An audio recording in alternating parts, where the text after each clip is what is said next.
और क्या इसे रोकने का कोई कानून मौजूद है? एपिटस ने सवाल किया और कौंसल के तमाम अरकान और दूसरे लोग किसी गहरी सोच में डूब गए।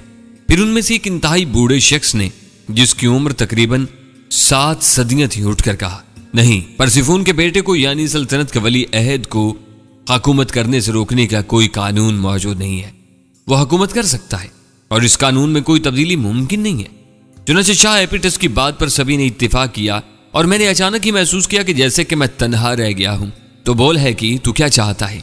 क्या इस नौजवान को तू अपना बेटा तस्लीम करके अनाने हुकूमत इसके हवाले करने को तैयार है या फिर इससे जंग करना चाहता है? लोगों, तुम खुद गौर करो।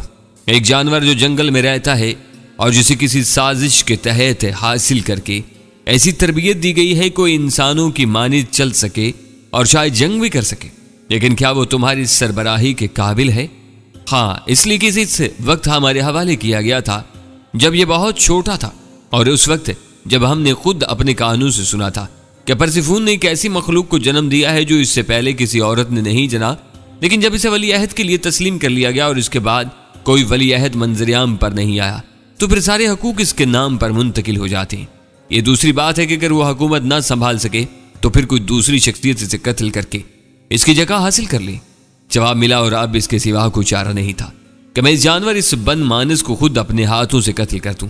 चुनांचे मैंने खड़े होकर इस बात का ऐलान किया कि मैं एक अजनबी की हैसियत से इस जानवर से जंग करूंगा और खास तौर से इसलिए भी कि वो मेरा नहीं, कौजाल का बेटा है और परसिफोन के गुनाहों का फल। सो इस बात पर किसी एतराज हो सकता था। चुनांचे सारे मामले साफ थे और कोई हील हुज्जत नहीं थी, इसलिए ये बात तय पा गई। लेकिन मेरे ज़हन में सख्त नफरत थी। मैं बहुत से लोगों से मुतनफ्फर था, लेकिन गौर किया तो थोड़ी सी गलती मेरी भी निकली, यानी कि मैं इस दौरान परसिफोन और एपिटस को बिल्कुल भूले रहा। मुझे नहीं मालूम था कि एपिटस मेरे खिलाफ कोई साजिश कर रहा है। बहरहाल चूंकि सारे काम मकामी कानून के मुताबिक हो रहे थे, इसलिए किसी खास कोशिश की गुंजाइश नहीं थी। इस वक्त एपिटस और परसिफोन एक फरीक बन गए थे और इनकी आज़ादी जरूरी थी। चूंकि मैंने अपनी शहनशाहियत पर कब्जा रखने के लिए इनफरादी जंग कबूल कर ली थी, इसलिए कोई और बात न हुई सिवाय इसके कि जंग के वक्त का तयन कर लिया जाए। इस वक्त मेरे दोस्त हाइपून ने मुझसे मुलाकात की और यहाँ हम दोनों तनहा थे। तुमने दरबार में इस गुरीले से जंग कबूल कर ली? हाइपून ने पूछा। हाँ हाइपून, लेकिन कुछ बातें बाकी हैं। क्या तुम इससे कुश्ती करोगे? क्यों? वो बंदर फनून जंग के बारे में क्या जानता होगा? ये बात तो वही बता सकते हैं जो इसे हुक्मरान बनाना चाहते हैं। वैसे मैंने एक बात जरूर महसूस की है। क्या? इसके हरकत इंसानों की मानित है। मुमकिन है वो फने जंग से वाकिफ हो। मैं बिल्कुल हरासा नहीं हूँ हाइपून, जो कुछ होगा देखा जाएगा। वैसे वो कौजाल का बेटा है और मैं इस बात से वाकिफ हूँ। मैं अब भी तुम्हारी कामयाबी का ख्वाहा हूँ, लेकिन तुम्हारी बताई हुई एक बात मुझे परेशान करती है। वो क्या? मुझे फेरोना याद आ रहा है, परसिफोन का जादूगर आशिक। उसने जो पेशगोई की थी वो दुरुस्त साबित हो रही है। हाँ हाइपून, मुझे भी याद है, लेकिन इसके बावजूद मैं परेशान नहीं हूँ। मैं अब भी फेरोना को शिकस्त दूंगा। मैंने कहा और हाइपून गर्दन हिलाने लगा। थोड़ी देर के बाद वो चला गया। बिलाखिर वो वक्त आ गया जब एक बार फिर मैं अपनी पसंदीदा जगह पहुंच गया, यानी मैदान जंग, जिसमें खूनखार गुरीला मेरे मुकाबले पर मौजूद था, लेकिन किसी चाकू चौबंद नौजवान लड़ाके की मानित। और खास बात यह थी कि उसके हाथ में एक वजनी खांडा था। खांडा देखकर मेरे बदन में झुरझुरी आ गई। मैंने दूसरा खांडा तलब किया, लेकिन इतना वजनी खांडा दूसरा मौजूद नहीं था और जंग का वक्त करीब आ गया था। मैंने अपनी कुव्वतों को आवाज दी, लेकिन न जाने क्यों मैं अपने बदन में वो चुस्ती न पा सका और मेरे मुकाबिल ने मुझ पर हमला कर दिया। मेरी तजर्बाकार तलवार घूमी, लेकिन गोरेला बर्क से बना हुआ था और बिलाशुबा वो फनून जंग में माहिर था। एक जानिब एपिटस उसकी हिम्मत बंधा रहा था और दूसरी तरफ उसकी माँ, और हमारे दरमियान घुमसान की जंग हो रही थी। इस वक्त मुझे एहसास हुआ कि मैं हल्का पड़ रहा हूँ और अपनी इस कैफियत पर मैं सख्त झुंझला रहा था। फिर गुरीले ने खांडे का एक भरपूर हाथ मेरे सर पर मारा और खांडा मेरे बदन में नीचे तक उतर गया। मेरे 2 टुकड़े हो गए थे और चारों तरफ शोर मच गया था। गुरीले ने फतह हासिल कर ली थी, लेकिन न जाने क्यों मैं जमीन पर नहीं गिरा। मेरे दोनों हिस्से अलहदा अलहदा एक समत में चल पड़े। तब मैंने दूर से हाइपून को देखा। वो मेरी जानिब आ रहा था और उसने मेरे बदन के एक हिस्से को धक्का देकर नीचे गिरा दिया और दूसरे हिस्से को खुद संभाल लिया। उसके होंठों पर मुस्कुराहट थी। हाइपून, मैंने उसे आवाज दी, आगे बढ़ो। लेकिन मैंने कहा और अचानक मेरी आवाज बंद हो गई। एक खूबसूरत हश्त पहलू वादी मेरी निगाहों में आकी और तेज हवाओं के शोर के सारे मंजर सिमटने लगे थे। तब मैंने देखा मेरा हाथ सलानूस के हाथ में है। सलानूस, मैंने उसे आवाज दी। काश। सलानूस मुस्कुराया। ये सब मैंने ताज्जुब से चारों तरफ देखा। क्यों वापसी का ख्याल नहीं था? उसने मुस्कुरा कर पूछा। ओह, तो क्या हम लेकिन तुम कहाँ थे? क्या मतलब? क्या हम माजी के सफर से वापस आ गए? हाँ, इस दौर की कहानी खत्म होगी, यानी हैकी की कहानी। इसके मौत के बाद गुरीला यहाँ का हुक्मरान बना और अनोखी हुकूमत थी वो। अगर तुम चाहो तो तुम्हें उस दौरे हुकूमत की सैर भी करा सकता हूँ। और सलानूस, मैंने पेशानी मसलते हुए कहा, क्यों पसंद नहीं आई माजी की ये कहानी? बड़ी दिलकश थी। मैं इन हसीनाओं का कभी ना भूल सकूंगा। परसिफून भी बुरी नहीं थी, लेकिन सलानूस, हाँ कहो, तुम कहाँ थे? क्या मतलब? क्या माजी के इस सफर में तुम मेरे साथ नहीं थे?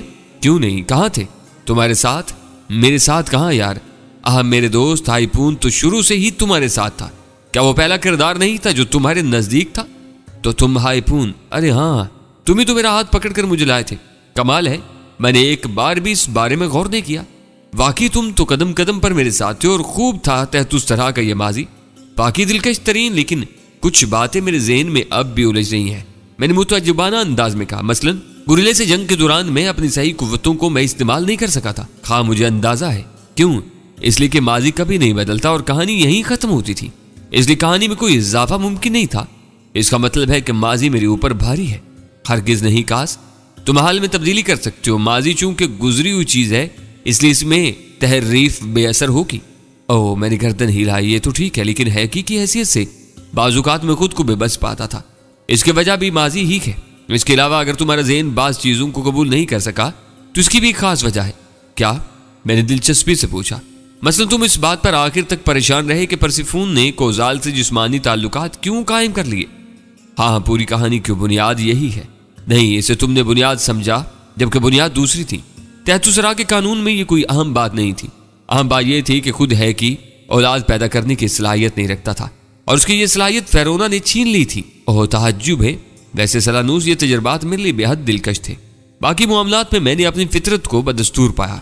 हाँ, ये तुम्हारे साथ राहत थी। सलानूस भी हंसते हुए बोला। बहरहाल मुझे खुशी है कि मेरी ये कोशिश तुम्हारे लिए पसंदीदा रही। अब क्या इरादा है? तुम्हें छोड़ने का क्या सवाल सलानूस, और अभी तो हमारे पास बहुत कुछ बाकी है। लेकिन मेरा ख्याल है अब मुस्तकबिल का कोई जरिया तलाश किया जाए। सोच लो, सलानूस मुस्कुराया। क्यों?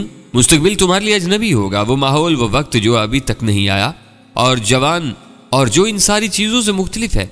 मसाइल नए, माहौल नया, लेकिन तुम माजी में बहुत कुछ देख चुके हो और वो तुम्हारे लिए एक ही अंदाज का होता है। मैं नहीं कह सकता सलानूस आइंदा मेरी जिंदगी किस अंदाज की रहे, इसलिए मैं मुस्तकबिल देखना चाहता हूँ। मुझे एतराज नहीं है, लेकिन इसके लिए हमें बहुत सी तैयारियां करना होगी, एक वक्त का तयन करना होगा। बस ठीक है, तैयारियां शुरू। मैंने कहा और सलानूस गर्दन हिलाने लगा। तहतुसरा का मुदब्बिर, माजी, हाल और मुस्तकबिल का शहनशाह अपने काम में मसरूफ हो गया और मैं उसकी दानिशगाह में वक्त गुजारने लगा। ये दानिशगाह मेरे लिए खुली हुई थी और बूढ़े मुदब्बिर ने मुझे इसकी तमाम तर दिलचस्पी से आगाह कर दिया था। बिलाशुबह एक ऐसे इंसान के लिए इस तिलिस्मी दुनिया की कोई दिलचस्पी नहीं थी जो इल्म फन से मुतासर होने की सलाहियत न रखता हो और इसे दुनिया की सती बातों से दिलचस्पी हो। लेकिन मेरी निगाहों में सदियां थी और मैंने इंसान की तरक्की और तनाजुल का बारहा मुशाहिदा किया था। इसलिए मजबूत और फनी बारीकियों से मुरस्सा ये दानिशगाह मेरी फितरत के लिए बेहद सुकून बख्श थी। और इसे देखकर ही मैंने सोचा था कि अगर इंसान कुछ छोड़ना चाहे, कुछ बताना चाहे, तो इसे अपनी अकासी के लिए ऐसा ही कोई फन कदा तामीर करना चाहिए। मैंने बूढ़े सलानूस को उसके काम के लिए छोड़ दिया और खुद उसकी तख्लीकात का मुशाहिदा करने लगा। फिर जब इस काम से थोड़ी सी तबीयत उकताई तो मैंने अपनी किताब उठा ली और उसमें तहतुस तरह के बारे में तहरीर करने लगा। और प्रोफेसर जब इस कहानी का इख्तिताम लिखने लगा तो अचानक मुझे एक अनोखा एहसास हुआ। मैं इस कहानी में अधूरा था। हाँ प्रोफेसर, सदियों की इस अजीम किताब में कहीं कोई ऐसा वाक़या नहीं था जहां मैं शिकस्त खोरदा होकर ख़त्म हुआ हूँ।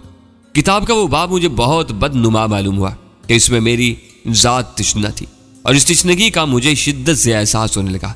सो मैंने सोचा कि यह बाब मुकम्मल ही होना चाहिए। तब बूढ़े सलानूस के वो अल्फाज याद आए। उसने कहा था कि इस दौर की कहानी खत्म होगी। गुरिल्ला यहाँ का हुक्मरान बना और वह अनोखी हुकूमत थी। तुम अगर चाहते हो तो तुम्हें इस दौर की हुकूमत की भी सैर करा सकता हूँ।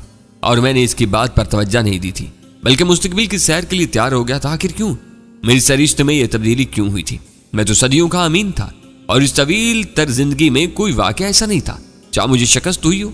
अदवार मुझे शिकस्त नहीं दे सकते थे, फिर यह तब्दीली क्यों? और अचानक मुझे एहसास हुआ जैसे मेरे खिलाफ कोई साजिश की गई हो। मेरे गरूर, मेरी अना पर किसी सोचे समझे मंसूबे के तहत जर्ब लगाई गई हो और यह जर्ब लगाने वाला सलानूस था।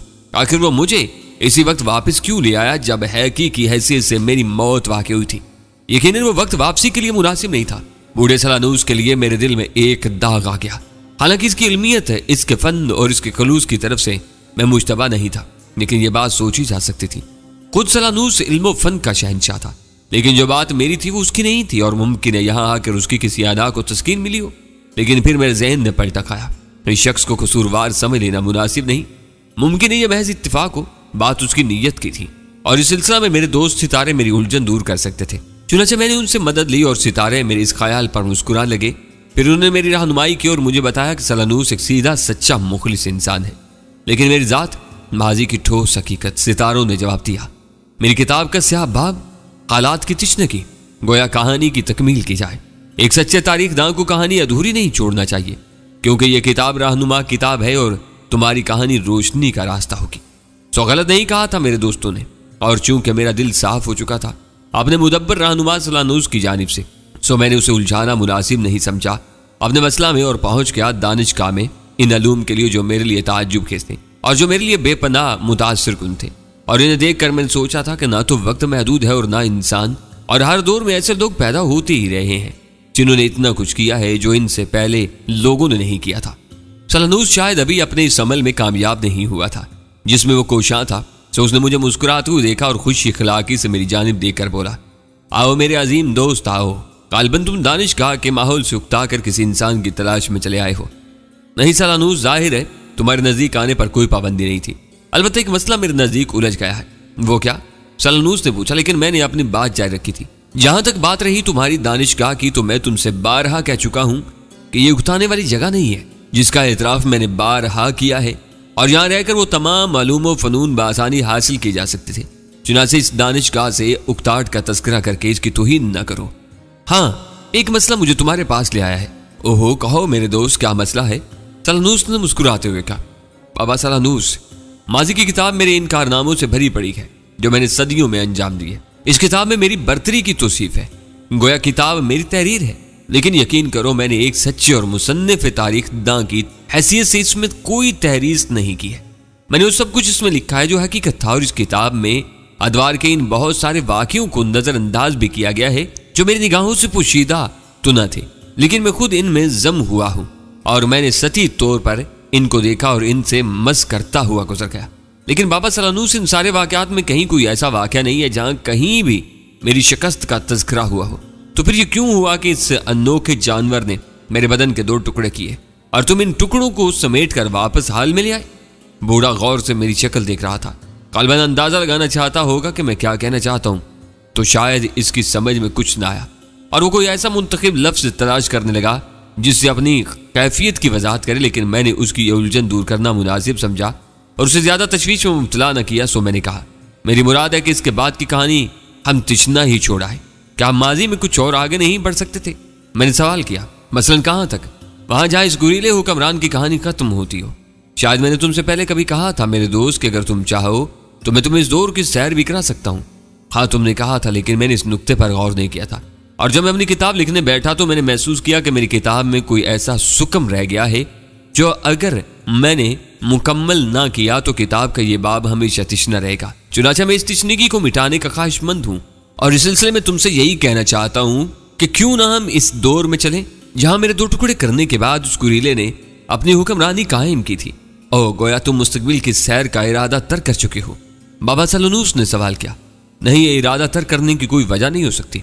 मेरी किताब की तिश्नगी मुझे इस बात पर मजबूर कर रही है कि मैं जोर की कहानी को मुकम्मल करूं, और बाबा सलानूस में इस किताब में कोई कमी नहीं छोड़ना चाहता। तब ठीक है, मैं जिस हद तक कोशिश कर चुका हूं इन्हें पसे पुश्त डाल देता हूं और तुम्हें बाजी के इस दौर में ले जाने का अमल शुरू कर देता हूं जहां से तुम्हारी कहानी शुरू हुई थी। रही कहानी की बात, तो मैं तुमसे कह चुका हूं कि माजी में कोई तहरीफ मुमकिन नहीं है। जिस तरह तुम अपनी किताब में कोई तहरीफ नहीं चाहते, इस तरह गुजरा हुआ वक्त है कोई तहरीफ गवारा नहीं कर सकता। तो जब कोजाल के बेटे ने अपने इस बाप को कत्ल किया जो उसकी मां का शौहर था लेकिन इसका बाप न था, तो इसके बाद हैकी की कहानी खत्म होगी, और अब हम हैकी को जिंदा करके इसके बेटे जो परसिफून से था से इंतकाम के रास्ते तामीर नहीं कर सकते, क्योंकि माजी के मुर्दा मुसाफिर जिन रास्तों पर गामजन हो जाते हैं वहां से इनकी वापसी नामुमकिन होती है। तो फिर इस किताब का ये बाब मुकम्मल कैसे होगा? मैंने सवाल किया। किरदार, बेशुमार किरदार। अगर तुम्हारे दिल में इंतकाम की आग है तो मैं नहीं कह सकता कि माजी इस सिलसिले में क्या कहता है, लेकिन यह तुम्हारी दुनिया की कहानी है, तहतुस्सरा की कहानी। क्या तुम इस हुक्मरान के इस दौर से वाकिफ नहीं हो? बहुत मामूली तौर पर मैंने तुमसे ये जुमले भी कहे थे कि अनोखी हुकूमत थी इस बंद मानस की, और मैंने सिर्फ इसके बारे में सुना था। माजी के इस दौर में मैंने कभी नहीं झांका, लेकिन अगर तुम चाहो तो हम खुद उसे अपनी आंखों से देख सकते हैं। ठीक है बाबा सलानूस, मैं वापस इस दौर में जाना चाहता हूं, मैंने कहा। और ये मेरे लिए मुश्किल ना होगा, सिर्फ जाविये की मामूली सी तब्दीली हमें इसी माहौल में पहुंचा सकती है। सलानूस पुरख्याल अंदाज में बोला, लेकिन तुम इसके किरदार की बात कर रहे थे जिसमें हमें इस दौर में पहुंचना है। हाँ, मैंने तुम्हें बताया ना कि हम इस दौर का कोई किरदार तलाश कर लेंगे और इसके बाद खुद को इसमें जम कर लेंगे, लेकिन वो किरदार बहुत पहले से हमारी निगाह में नहीं हो सकते। हैकी का किरदार एक चरवाहे के बेटे का था और उसने तहतुस सरा पर हुकूमत की थी, और यह बात मेरी निगाहों से पोशीदा नहीं थी। चुनाचे हैकी का किरदार पेश करने में मुझे कोई दिक्कत पेश ना आई, लेकिन इस दौर में जब इस गुरीले ने तहतुस सरा की जमीन पर हुकूमत की तो कोई ऐसा किरदार हमारी निगाहों में नहीं आया जो इसकी कहानी से बरतर होता। शायद इसी वजह से उसकी कहानी दबी रह गई है। तो गोया हम किसी मखसूस किरदार को अपना कर माजी में सफर नहीं कर सकते। मैंने सवाल किया, इसकी जरूरत भी क्या है पूर्णा, और तुम क्यों चाहते हो कि एक ऐसे इंसान की हैसियत से किसी ऐसे दौर में दाखिल हुआ जाए जो अपने तौर पर एक आला शख्सियत का मालिक हो। बाज़-औक़ात मुशाहिदे के लिए सिर्फ तमाशाई बनना काफ़ी होता है, और इस तमाशाई की हैसियत से किसी भी माहौल में ज़्यादा लुत्फ उठाया जा सकता है। तो क्यों ना हम खुद को जब माजी के दहारे पर छोड़ें और वक्त की हवाएं हमें जिस जगह ला खड़ा कर दें, हम वहीं से अपने मुशाहिदे का आगाज कर दें। जरूरी तो नहीं है कि माजी या मुस्तकबिल का सफर करने की सूरत में खुद को किसी और का रंग भी दिया जाए। मैं सोच में डूब गया। बात वहीं आ जाती थी, यानी मेरी अपनी हैसियत और किताब का वो बाब जहां मैं कत्ल हो गया था। लेकिन प्रोफेसर दफातन मेरे ज़हन में ख्याल आया था, और बड़ा अनोखा ही ख्याल था ये, जिसे बाद में तुम कोई भी मानी कोई भी रंग दे देना। लेकिन हकीकत यह है कि माजी की इस किताब में तुम्हें जो कुछ भी सुना रहा हूं कभी तारीफ का कायल नहीं रहा, और ना ही ये कोई बदली हुई कहानी है। यानी जो कुछ हुआ वही मैंने इसमें तहरीर कर दिया, कहीं कोई तब्दीली नहीं की। तो ऐसी कोई बात नहीं है प्रोफेसर कि मैं अपनी इस खिफत को मिटाने की कोशिश कर रहा हूं। तुम जहां मेरी किताब में कोई कहानी देखोगे तो तुम्हें इसके बाद की कहानी भी मिलेगी। गोया मैंने माजी की तलाश जरूर की है, इसमें कोई तरमीम नहीं की। चुनाचे मैंने सोचा कि क्यों ना बूढ़े सलानूस के कहने के मुताबिक इस दौर का सफर किया जाए और कोई ऐसा किरदार न बना जाए जो कोई खास हैसियत रखता हो, लेकिन अपने तौर पर इस वक्त वो इंतकाम लेने की कोशिश की जाए जो मेरे जहन में पोशीदा है। और ये फैसला करने के बाद मैं मुतमईन हो गया, और मैंने इसका इजहार सलानूस से भी नहीं किया कि मैं अपने तौर पर यह सब कुछ करना चाहता था। थोड़ी देर तक मैं सलानूस के पास रहा और फिर वहां से वापस चला आया। मैंने इससे अपने दिल की बात कह दी थी, और मुझे यकीन था कि वो अपनी सोच के दहारे बदल देगा। बिला वजह मैंने इस शख्स पर शक किया था, ज्यादा इंतजार नहीं करना पड़ा। सलानूस ने मुझसे राब्ता कायम किया और मैं खुश हो गया। मैंने तुमसे कहा था कि वो जाविया मेरी निगाहों में है और इसके बाद का वक्त तलाश करने में ज्यादा दिक्कत नहीं होगी। चुनाचे वही हुआ। हाँ, सिर्फ ये बताओ कि क्या तुम तैयार हो? हाँ, मैं तैयार हूँ। और दिलचस्प बात यह है कि इस बार हमने किसी किरदार का इंतखाब नहीं किया है, लेकिन वक्त की लहरें हमें जहां फेंक देंगी हम इस माहौल को कबूल कर लेंगे। मुनासिब कोई हमने खुद को हवाओं की तहवील में दे दिया है और तुम इसके लिए पूरी तरह तैयार हो। तुम बार बार ये सवाल क्यों कर रहे हो सलानूस? इसकी खास वजह है क्या?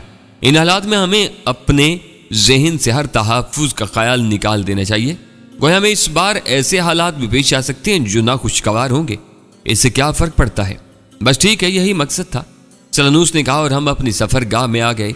तब सलानूस ने सही जाविये का इंतखाब किया और माजी की हवाएं हमारे बदन को छूने लगी। हमारा ज़हन मुंतशिर हुआ और हम वक्त की उल्टी धार पर बहने लगे। फिर जब हमारे कदमों ने ज़मीन छुई तो न जाने कहाँ से बहुत सा बोझ हमारे बदन पर आ पड़ा, और मैंने अपने साथी सलानूस को देखा तो उसकी शक्ल बदली हुई थी। एक नौजवान आदमी था और बड़ा खूबसूरत नजर आ रहा था। तुम सलानूस हो ना? मैंने उसे पूछा और उसने कोई निगाहों से मुझे देखा। नहीं, मेरा नाम नोमास है, वो आहिस्ता से बोला। नोमास, लेकिन मेरे नज़दीक तो मेरा दोस्त सलानूस था। और राइन, तुम फिर ख्वाबों में भटक गए हो। मैंने कितनी बार कहा है तुमसे कि ये अरमनास की हसीन वादियां नहीं है जहां तुम्हारे साजों से फूटने वाले नगमे हसीन झरनों की आवाज से हम आहंग होकर सैर फैलाते हैं, और कवानी हसीनाएं रातों की नींद को बैठती हैं। वो तुम्हारे फिराक में करवटें बदलती रहती हैं और उनके दिल तुम्हारे गिर्द रक्स करते रहते हैं। ये संगलास चट्टानों का कैद खाना है जहां हम जिंदगी के सारे लम्हात गुजारने आए हैं। सोचो, जब हम इन पत्थरों को एक हसीन शहर में बदल देंगे तो हमारे लिए इस शहर में कोई जगह, कोई गुंजाइश नहीं होगी जिसे हमने तामीर किया है। सलानूस के लहजे में बेचारगी थी। तब मैंने सोचा, और ये सोच मेरी अपनी थी। शायद मैं कवितर था और मेरी अपनी कुव्वतें बहाल थी, जबकि सलानूस किसी किरदार में गुम हो चुका था और बिलाशुबा वो मुकाबिल नहीं था। एक फानी इंसान जो अपनी तमाम तर कुव्वतों को छोड़कर रुखसत हो जाता है, जबकि मैं बाकी रहने वाला था, और इस तरह मुझे उसकी तमाम तर सलाहियतों के बावजूद इस पर बरतरी हासिल थी। लेकिन मेरे दोस्त, जब तुम हाईपून थे तो तुम्हें सब कुछ याद था। क्या इस वक्त तुम्हारी वो कुव्वत तुम्हारे साथ नहीं है?